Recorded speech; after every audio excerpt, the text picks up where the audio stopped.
bayangkan situasi ini. Kamu sedang berkendara, tiba-tiba seseorang memotong jalurmu dengan kasar. Spontan, kamu marah, membunyikan klakson dengan keras, bahkan mungkin meneriakkan kata-kata kasar. Tetapi beberapa detik kemudian, kamu menyadari bahwa tindakan itu tidak mengubah apapun. Orang yang memotong jalurmu sudah pergi, dan kamu sendiri masih merasa kesal. Atau mungkin kamu sedang bekerja. Bosmu mengkritik hasil laporanmu dengan nada tajam. Tanpa berpikir panjang, kamu membalas dengan nada yang sama, membela diri, atau bahkan menyalahkan keadaan. Setelah itu, kamu menyadari bahwa reaksimu hanya memperburuk situasi, mungkin membuat bosmu semakin kecewa atau marah. Ini adalah contoh nyata dari reaksi, sebuah tindakan yang spontan, emosional, dan seringkali tanpa perhitungan. Seringkali, kita menyesali tindakan seperti ini setelahnya. Di sisi lain, merespons berarti mengambil jeda sebelum bertindak, memberikan waktu bagi diri sendiri untuk berpikir, menimbang konsekuensi, dan kemudian memilih tindakan terbaik. Jika dalam situasi tadi kamu memilih merespons, mungkin kamu akan menarik napas dalam-dalam, menerima situasi, dan membiarkan pengemudi lain berlalu tanpa harus membebani dirimu sendiri dengan emosi negatif. Jadi, apa sebenarnya perbedaan antara bereaksi dan merespons?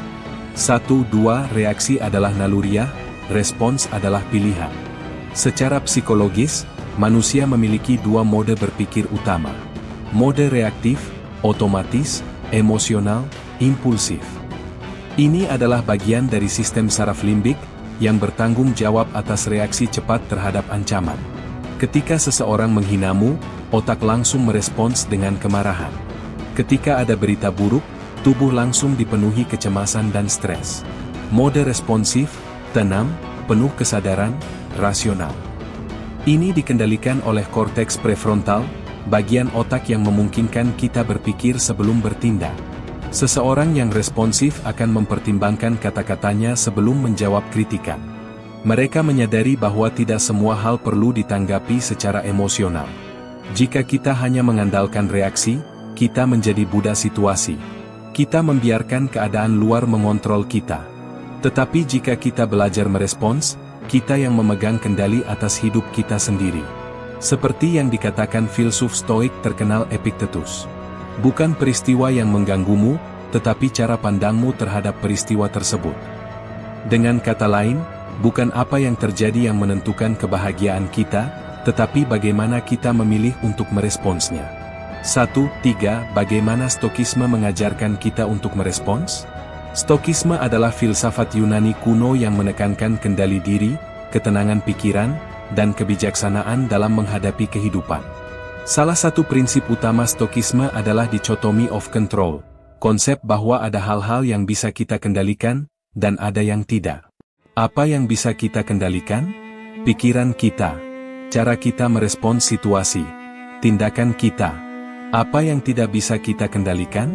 Perkataan orang lain, peristiwa di luar kendali kita, masa lalu dan masa depan. Stokisme mengajarkan bahwa kita harus fokus pada hal-hal yang bisa kita kendalikan, dan melepaskan yang tidak bisa kita kendalikan.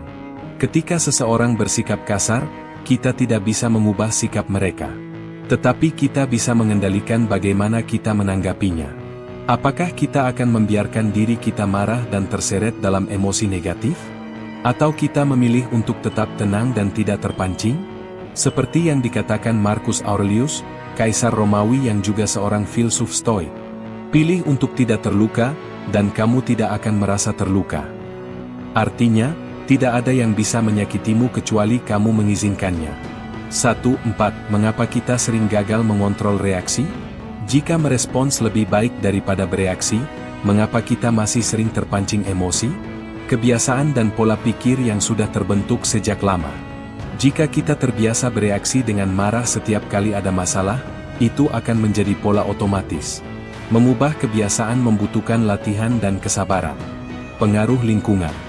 Jika kita dikelilingi oleh orang-orang yang mudah tersinggung, kita juga cenderung mudah bereaksi negatif.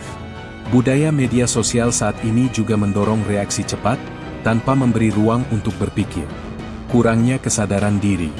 Banyak orang tidak menyadari bahwa mereka bisa memilih cara mereka menanggapi sesuatu. Mereka merasa seolah-olah dikendalikan oleh emosi, padahal sebenarnya mereka yang memiliki kendali. Ketakutan dan ego. Terkadang kita bereaksi karena merasa harga diri kita terancam. Kita ingin membuktikan sesuatu, ingin membalas, ingin menang. Tetapi, apakah benar-benar perlu? Apakah kita ingin terus hidup dalam mode reaktif? 1.5. Bagaimana melatih diri agar lebih banyak merespons daripada bereaksi? 1. Gunakan jeda stoik. Saat emosi muncul, berhenti sejenak. Tarik napas dalam-dalam. Biarkan emosi itu berlalu sebelum kamu bertindak. 2. Tanyakan pada diri sendiri, apakah ini penting? Apakah ini akan berpengaruh dalam 5 tahun ke depan? Jika tidak, mungkin tidak perlu ditanggapi dengan serius. 3. Fokus pada apa yang bisa dikendalikan. Jangan buang energi untuk hal-hal yang berada di luar kendali kita. Jika seseorang berkata buruk tentang kita, biarkan saja. Itu adalah urusan mereka, bukan urusan kita. 4. Lihat dari perspektif yang lebih luas. Bayangkan dirimu sebagai seorang pengamat yang melihat situasi ini dari luar. Bagaimana cara terbaik untuk menanggapinya? 5. Praktikkan rasa syukur. Daripada berfokus pada hal-hal yang membuat kita marah, latihlah diri untuk bersyukur atas hal-hal baik dalam hidup. Ini membantu kita menjaga keseimbangan emosi. 1.6. Kesimpulan, pilihan ada di tanganmu. Kita tidak bisa mengontrol dunia, tetapi kita bisa mengontrol cara kita menanggapinya. Apakah kita akan terus bereaksi secara impulsif dan dikuasai emosi? Atau kita akan melatih diri untuk merespons dengan bijak, penuh kesadaran? Pilihan itu ada di tangan kita. Setiap hari, kita menghadapi banyak situasi yang bisa memicu emosi. Setiap kali itu terjadi, ingatlah, aku punya pilihan. Aku bisa bereaksi atau aku bisa merespons. Pilihlah dengan bijak. Karena pilihan itu akan menentukan ketenangan dan kebahagiaanmu dalam hidup. Seperti yang dikatakan oleh filsuf Stoik Seneca, kita menderita lebih banyak dalam imajinasi kita daripada dalam kenyataan. Jangan biarkan reaksi emosional membuat hidupmu penuh penderitaan. Kuasai pikiranmu, dan kamu akan menguasai hidupmu. 2.1. Mekanisme dasar emosi manusia. Emosi adalah bagian integral dari pengalaman manusia. Mereka berfungsi sebagai sinyal internal yang membantu kita menavigasi dunia sekitar. Menurut penelitian, emosi dalam psikologi adalah pola reaksi kompleks yang melibatkan pengalaman, perilaku, dan fisiologis, yang digunakan untuk menangani masalah atau peristiwa penting yang dialami individu. Kebahagiaan, menandakan kepuasan atau kegembiraan. Kesedihan, menunjukkan kehilangan atau kekecewaan. Ketakutan, merespons ancaman atau bahaya. Kemarahan, reaksi terhadap ketidakadilan atau frustrasi. Kejijikan, respon terhadap sesuatu yang dianggap menjijikkan atau tidak menyenangkan. Kejutan, reaksi terhadap sesuatu yang tidak terduga. Setiap emosi ini memiliki fungsi adaptif yang membantu kita bertahan dan berkembang dalam lingkungan kita.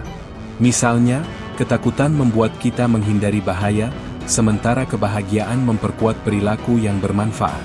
2. Faktor-faktor yang mempengaruhi reaksi emosional. Reaksi emosional kita tidak hanya dipengaruhi oleh situasi saat ini tetapi juga oleh berbagai faktor internal dan eksternal. Pengalaman masa lalu, trauma atau pengalaman positif sebelumnya dapat membentuk cara kita merespons situasi serupa di masa depan. Kondisi fisiologis, kesehatan fisik, kelelahan, atau kelaparan dapat mempengaruhi intensitas reaksi emosional kita. Lingkungan sosial, norma budaya dan tekanan sosial dapat membentuk bagaimana kita mengekspresikan dan mengelola emosi kita. Kesehatan mental, kondisi seperti stres, kecemasan, atau depresi dapat meningkatkan kecenderungan kita untuk bereaksi secara emosional. Halodoc.com. Kecerdasan emosional, kemampuan untuk mengenali, memahami, dan mengelola emosi kita sendiri serta emosi orang lain memainkan peran penting dalam bagaimana kita merespons situasi. Secara umum, emosi dapat dibagi menjadi 6 kategori dasar.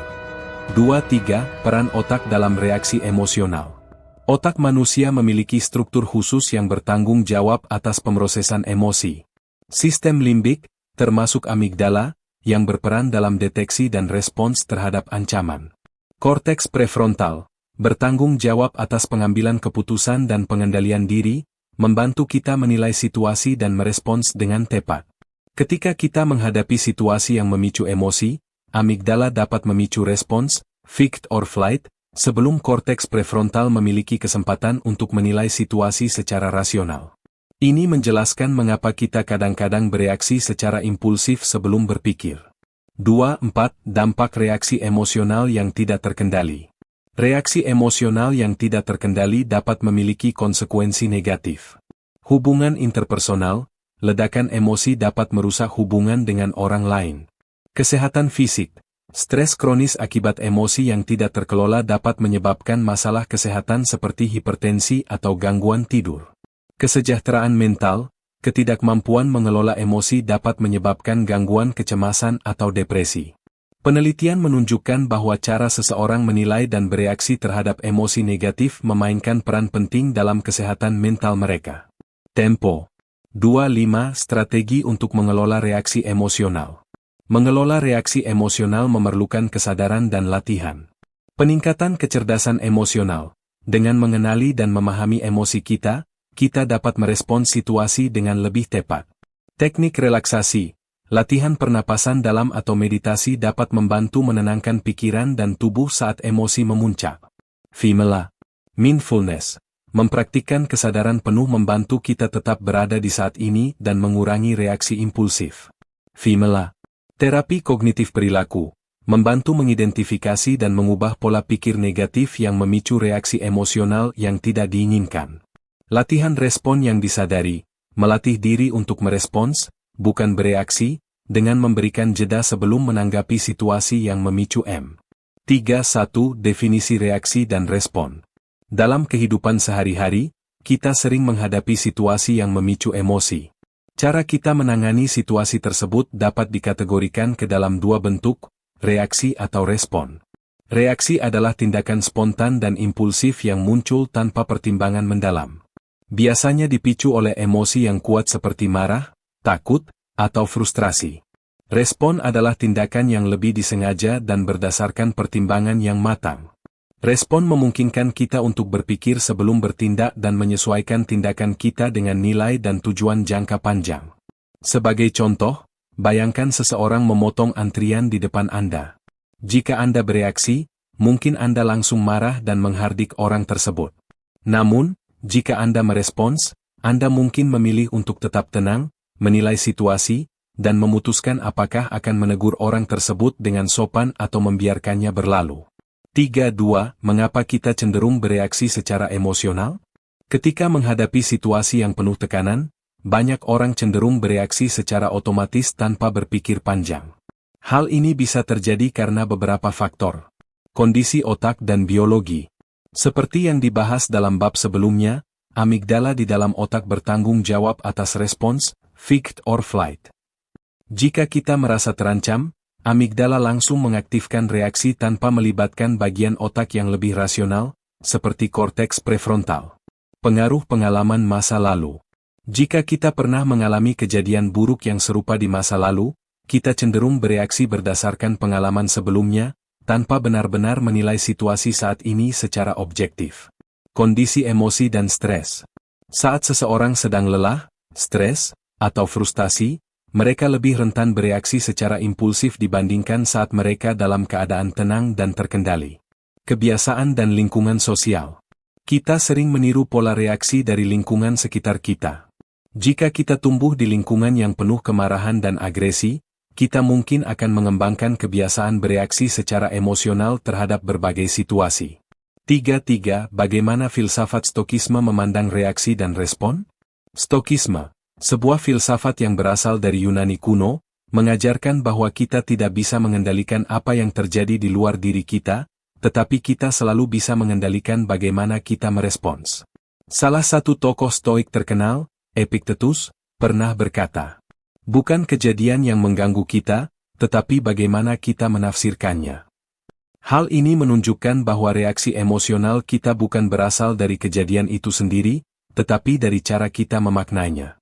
Stokisme menekankan bahwa untuk mencapai kehidupan yang damai, kita perlu mengendalikan emosi, Jangan biarkan emosi mengambil alih tindakan kita. Melatih kesabaran, jangan terburu-buru dalam bertindak, ambil waktu untuk berpikir. Fokus pada apa yang bisa dikendalikan, jangan membuang energi pada hal-hal yang berada di luar kendali kita. 3-4 Langkah-langkah mengubah reaksi menjadi respon. Berlatih untuk merespons daripada bereaksi memerlukan kesadaran dan latihan yang konsisten. Berikut adalah beberapa langkah yang bisa membantu. Sadari saat Anda mulai bereaksi. Jika Anda merasa emosi mulai memuncak, ambil jeda sebentar sebelum berbicara atau bertindak.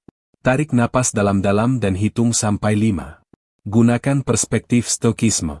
Tanyakan pada diri sendiri, apakah ini sesuatu yang berada di dalam kendali saya? Jika jawabannya tidak, lepaskan. Jika ya, pikirkan langkah terbaik yang bisa diambil. Ubah cara berpikir. Coba lihat situasi dari sudut pandang lain. Apakah orang yang membuat Anda marah itu benar-benar berniat jahat, atau mungkin mereka hanya sedang mengalami hari yang buruk? Latih diri dengan visualisasi negatif. Dalam stokisme, ada latihan bernama premeditatio malorum, yaitu membayangkan kemungkinan terburuk yang bisa terjadi. Dengan cara ini, Anda bisa lebih siap menghadapi berbagai situasi tanpa bereaksi secara emosional. Terapkan teknik mindfulness.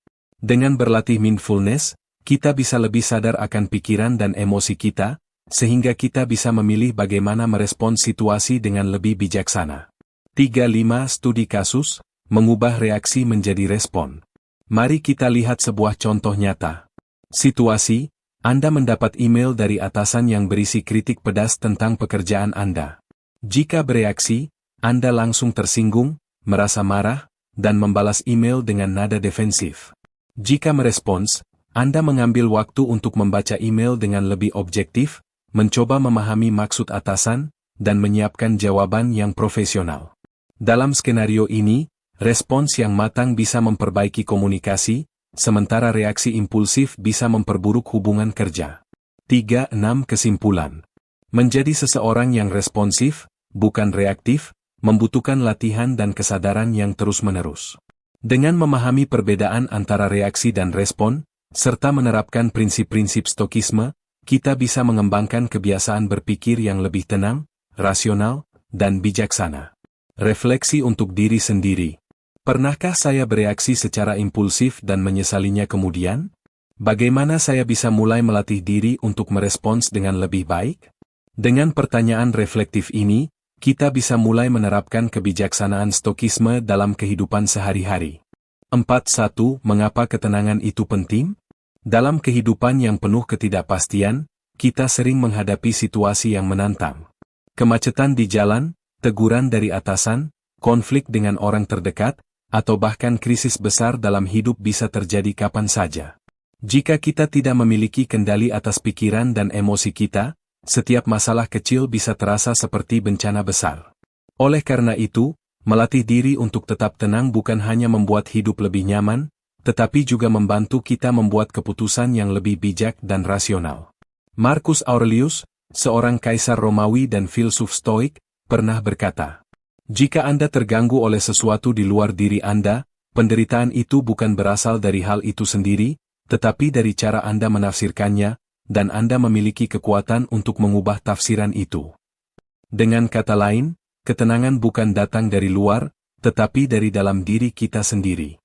4-2 Hambatan dalam menjaga ketenangan.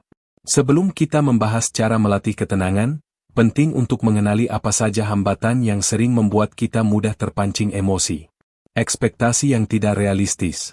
Kita sering berharap segalanya berjalan sesuai keinginan kita. Ketika kenyataan tidak sesuai ekspektasi, kita mudah kecewa dan marah.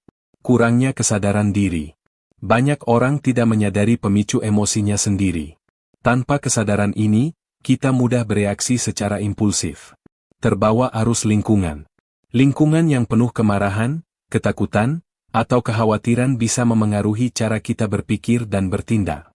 Kurangnya latihan mental. Sama seperti tubuh yang perlu dilatih agar kuat, pikiran juga perlu dilatih agar tetap tenang dalam menghadapi tekanan. 4-3 Prinsip stokisme untuk mencapai ketenangan. Stokisme mengajarkan beberapa prinsip utama yang bisa membantu kita mengembangkan ketenangan dalam situasi sulit. Dikotomi kendali, fokus pada apa yang bisa dikendalikan. Epictetus mengajarkan bahwa dalam hidup ada dua jenis hal. Hal yang bisa kita kendalikan, pikiran, perasaan, dan tindakan kita. Hal yang tidak bisa kita kendalikan, pendapat orang lain, cuaca, kebijakan pemerintah. Jika kita hanya fokus pada hal yang bisa kita kendalikan, kita akan lebih tenang dan tidak mudah terguncang oleh hal-hal di luar kuasa kita. Premeditatio malorum, membayangkan kemungkinan terburuk. Ini adalah latihan mental di mana kita membayangkan skenario terburuk yang bisa terjadi, lalu mempersiapkan diri untuk menghadapinya. Misalnya, jika Anda takut kehilangan pekerjaan, pikirkan, apa yang akan saya lakukan jika itu benar-benar terjadi? Bagaimana saya bisa mempersiapkan diri dari sekarang? Dengan cara ini, kita tidak mudah panik saat menghadapi kesulitan, karena kita sudah mempersiapkan mental sebelumnya. Amor fati, menerima kehidupan apa adanya. Stokisme mengajarkan bahwa kita harus menerima kenyataan, baik atau buruk, dengan lapang dada.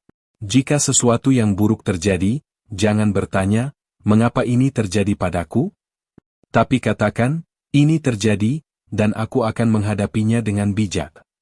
Memento mori, ingat akan kematian. Mengingat bahwa hidup ini singkat membuat kita lebih fokus pada hal-hal yang benar-benar penting dan tidak membuang waktu untuk marah atau mengeluh. 4. Teknik praktis untuk tetap tenang. Untuk menerapkan prinsip-prinsip di atas, berikut beberapa teknik yang bisa Anda gunakan dalam kehidupan sehari-hari. 1. Teknik pernapasan, breathing techniques. Salah satu cara tercepat untuk menenangkan diri adalah dengan mengatur pernapasan. Teknik box breathing adalah salah satu teknik yang digunakan oleh militer untuk tetap tenang dalam situasi berbahaya. Tarik napas selama 4 detik. Tahan selama 4 detik. Buang napas selama 4 detik. Tahan selama 4 detik.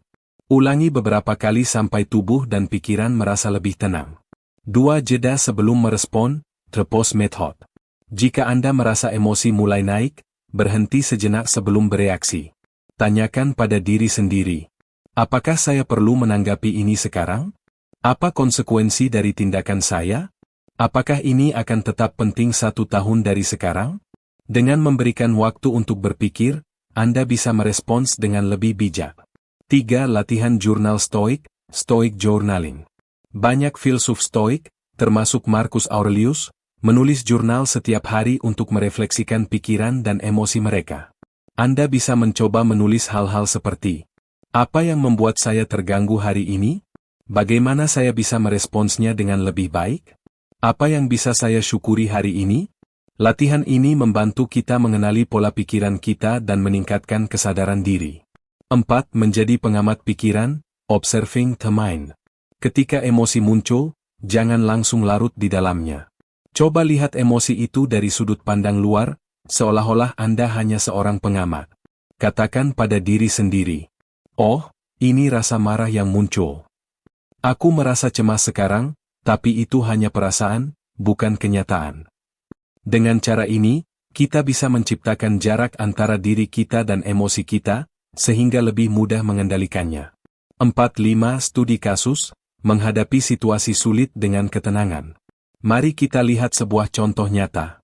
Situasi, Anda mendapat kabar bahwa proyek yang telah Anda kerjakan selama berbulan-bulan ditolak oleh klien.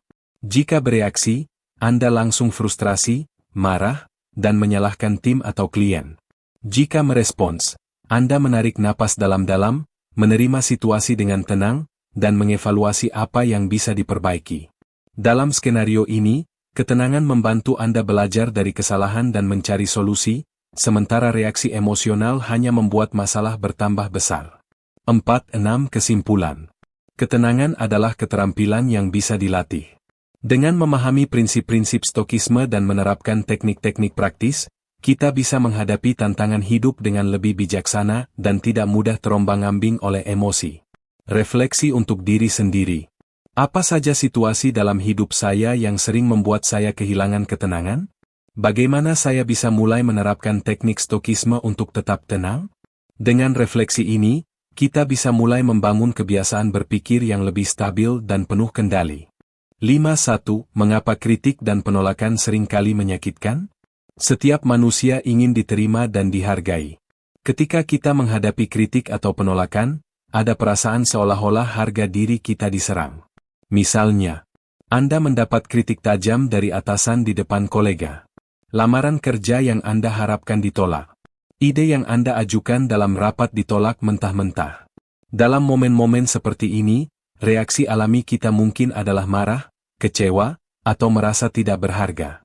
Namun, Stokisme mengajarkan bahwa reaksi kita terhadap kritik dan penolakan bergantung pada cara kita menafsirkan situasi tersebut.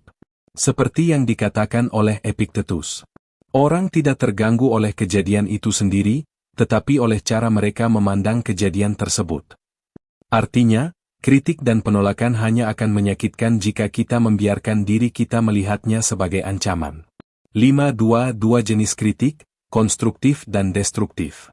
Sebelum kita bereaksi terhadap kritik, kita perlu memahami bahwa tidak semua kritik itu buruk. Kritik konstruktif bertujuan untuk membantu kita berkembang. Disampaikan dengan niat baik dan alasan yang jelas. Contoh, presentasimu tadi cukup baik, tapi mungkin akan lebih efektif jika kamu berbicara lebih pelan. Kritik destruktif bertujuan menjatuhkan atau melampiaskan emosi negatif. Tidak memberikan solusi atau saran yang jelas. Contoh, kamu selalu gagal dalam presentasi. Kenapa tidak bisa lebih pintar? Menurut Stokisme, kita harus menerima kritik konstruktif dengan lapang dada dan mengabaikan kritik destruktif tanpa perlu bereaksi berlebihan. 5.3 Cara Stokisme dalam menghadapi kritik. 1. Jangan langsung bereaksi, beri jeda sebelum merespons. Ketika seseorang mengkritik Anda, cobalah diam sejenak. Jangan langsung membalas dengan defensif atau marah. Marcus Aurelius berkata, Anda memiliki kendali penuh atas pikiran Anda. Tidak ada orang lain yang bisa memaksakan opini kepada Anda tanpa persetujuan Anda. Latih diri untuk berkata dalam hati, apakah ini kritik yang valid? Apakah saya bisa belajar sesuatu dari ini? 2. Pisahkan kritik dari identitas diri. Banyak orang menganggap kritik sebagai serangan terhadap harga diri mereka. Namun, Stokisme mengajarkan bahwa kritik bukanlah cerminan dari nilai diri kita sebagai manusia. Jika seseorang berkata, ide kamu buruk, itu bukan berarti Anda pribadi yang buruk. Itu hanya berarti ada ruang untuk perbaikan dalam ide tersebut. Gunakan pendekatan rasional. Jika kritik itu benar, gunakan untuk memperbaiki diri. Jika kritik itu tidak benar, abaikan tanpa perlu emosi berlebihan. 3. Ubah kritik menjadi peluang untuk belajar. Seneca, seorang filsuf Stoik, mengajarkan bahwa kritik adalah cermin yang bisa membantu kita mengenali kekurangan kita. Tanyakan pada diri sendiri, apakah kritik ini benar? Bagaimana saya bisa menggunakan ini untuk menjadi lebih baik? Jika kita menerima kritik dengan sikap positif, kita bisa menjadikannya sebagai alat pertumbuhan, bukan sumber penderitaan. 4. Jangan biarkan ego menguasai. Seringkali, kita marah karena ego kita merasa tersinggung. Dalam Stokisme, ego yang terlalu besar adalah penghalang dalam mencapai kebijaksanaan. Cobalah berpikir seperti ini. Mungkin saya tidak selalu benar, dan itu tidak masalah. Kesalahan bukan berarti kegagalan, tetapi kesempatan untuk berkembang. Orang yang terlalu mempertahankan egonya akan mudah marah dan tersinggung, sementara orang yang rendah hati akan selalu belajar dari kritik. 5.4 Cara Stokisme menghadapi penolakan. Selain kritik, penolakan juga sering kali menyakitkan. Misalnya, Anda ditolak dalam wawancara kerja. Orang yang Anda cintai menolak perasaan Anda. Proposal bisnis Anda tidak diterima. Dalam situasi seperti ini, Stokisme mengajarkan bahwa penolakan bukanlah akhir dari segalanya, tetapi hanya perubahan arah. Epictetus berkata, ketika Anda kehilangan sesuatu, jangan melihatnya sebagai kehilangan, tetapi sebagai sesuatu yang dikembalikan kepada dunia. 1. Fokus pada hal yang bisa dikendalikan. Anda tidak bisa mengendalikan keputusan orang lain, tetapi Anda bisa mengendalikan cara Anda meresponsnya. Jika ditolak dalam wawancara kerja, Anda bisa mengevaluasi dan meningkatkan keterampilan Anda. Melamar pekerjaan di tempat lain. Menggunakan pengalaman itu sebagai pelajaran.